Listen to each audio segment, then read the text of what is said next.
Comment on fait pour recevoir la puissance d'en haut, puisqu'elle est authentique? Première règle, pour recevoir la puissance de Dieu, mon frère, il faut d'abord que tu aies soif de la puissance de Dieu. Il faut que tu aies soif. Le monde est mauvais, mais toi, ça ne te dérange pas. Tu dis non, tant qu'on ne me touche pas moi je ne touche personne, il n'y a pas de problème. On va te toucher. Tu dois avoir soif. 1, de la présence de Dieu. 2, de la puissance de Dieu. Dans le psaume 42, verset 2, il dit comme une biche soupire après des courants d'eau. Mon âme soupire. Mon âme a besoin de Dieu. Écoute ce qu'il dit. Il dit, je soupire après toi. C'est-à-dire, j'ai besoin de Dieu. Le monde est trop bizarre. Oh, le monde là est compliqué. J'ai besoin de Dieu. I need God. J'ai besoin de Dieu. C'est ce qu'il dit. Verset 3. Mon âme a soif de Dieu. S'il te plaît, il précise. Quel Dieu?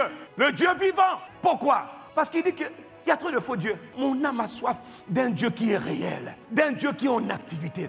D'un Dieu qui se manifeste. D'un Dieu qui montre qu'il est là, d'un Dieu qui répond aux prières, pas un Dieu qui me fait prier, sans aucun résultat. Mon âme a soif, j'ai faim de voir la réalité d'un Dieu. Quand on l'invoque, il répond. Quand on l'appelle, il vient. Quand on crie à lui, il manifeste. Il dit, j'ai soif du Dieu vivant. Toi là, tu sers, on dirait un Dieu mort. Pour beaucoup de chrétiens, le Dieu comme il est, c'est comme si Jésus est mort. C'est comme si Jésus n'existe même pas. On veut savoir si le Dieu que tu sers est un Dieu vivant. Quand donc pourrais-je me présenter devant Dieu? Verset 4. Mes larmes sont ma nourriture, nuit et jour. Tu vois, c'est quelqu'un qui soupire. Il aime Dieu. Il prend le temps devant Dieu. Il dit, oh Dieu, j'ai soif de toi. Oh Dieu, j'ai soif de toi. Mes larmes, je pleure beaucoup devant toi. Mais pourquoi tu pleures? Il dit, parce que les gens me demandent, où est donc ton Dieu?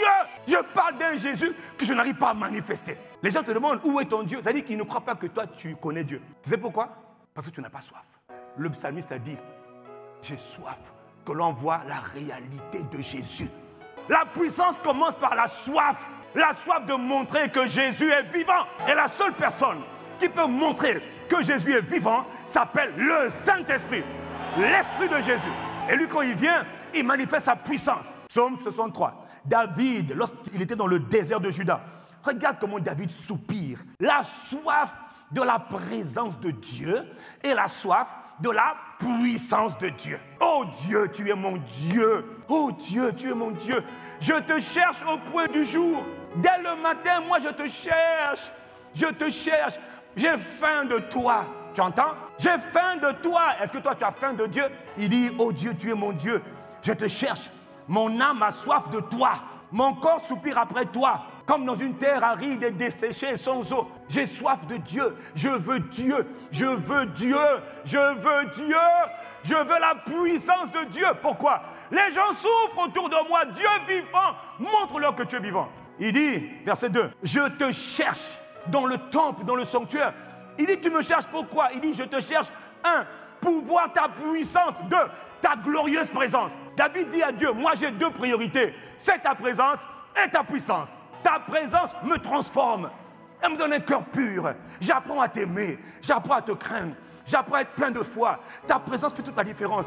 Mais par ta puissance, je peux devenir un canal de bénédiction pour les autres qui souffrent. Éradiquer le mal, détruire les maladies, neutraliser les puissances du diable. Ça, c'est la puissance. Il faut avoir soif, mais une soif profonde.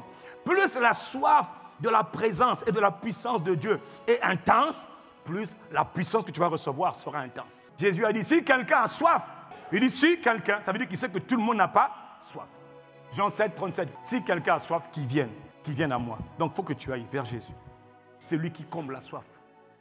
C'est lui qui peut satisfaire la soif. Mais la soif de quoi? 2 choses. La présence de Jésus, la puissance de Jésus. Non, les 2 vont de pair. Il faut les 2.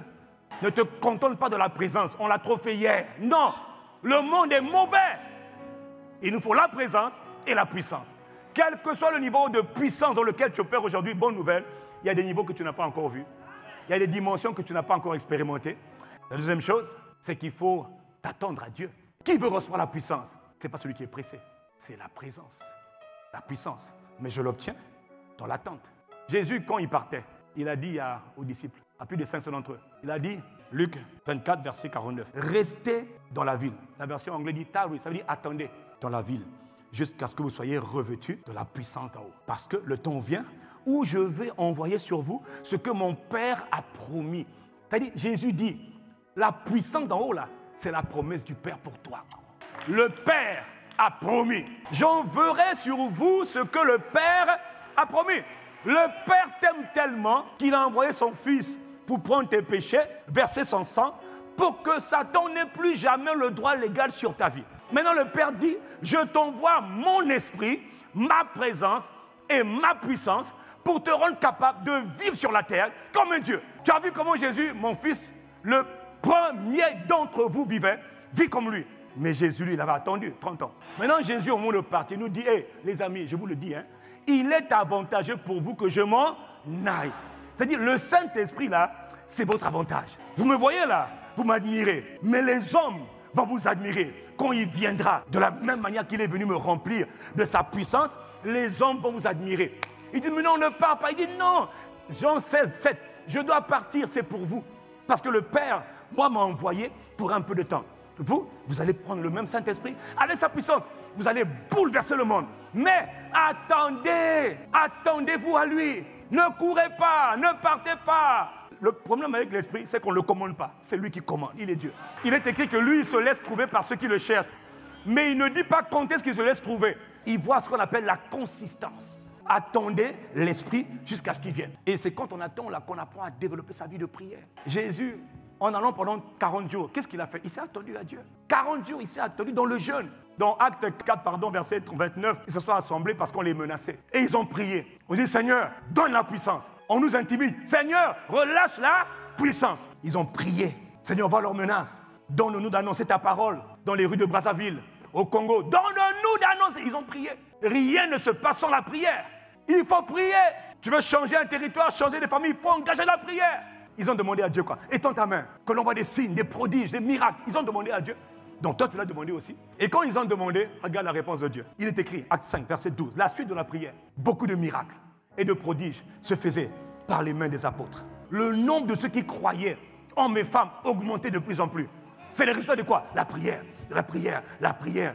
Les âmes sont sauvées, les âmes sont sauvées, les âmes sont sauvées, les âmes sont sauvées. La puissance augmente quand tu engages la prière. La puissance augmente quand ta soif augmente. Après, la multitude accourait. Pourquoi ils venaient? Parce qu'ils voyaient que là, il y avait des résultats. Jésus a dit, Marc 11, verset 22, Jésus prit la parole. Il dit, ayez foi en Dieu, ayez la foi de Dieu. Je vous le dis en vérité. Si quelqu'un dit à cette montagne, ôte-toi de là, jette-toi de la mer, s'il ne doute pas dans son cœur, mais il croit que ce qu'il dit arrive, il le verra s'accomplir. C'est pourquoi je vous le dis, tout ce que vous demanderez en priant, Dieu va faire quoi? Croyez que vous l'avez reçu. Tout ce que tu vas demander maintenant, en priant, croyez, Dieu ne veut pas que tu vives sans power. Il sait que tu es en danger. Il sait que tu ne peux pas t'en sortir. Il sait que tu es vulnérable. Il sait qu'on va te détruire. Il dit non, moi mes enfants, on ne les détruit pas. Je leur donne ma présence et ma puissance. Il faut que tu crois. Quelqu'un dit Amen.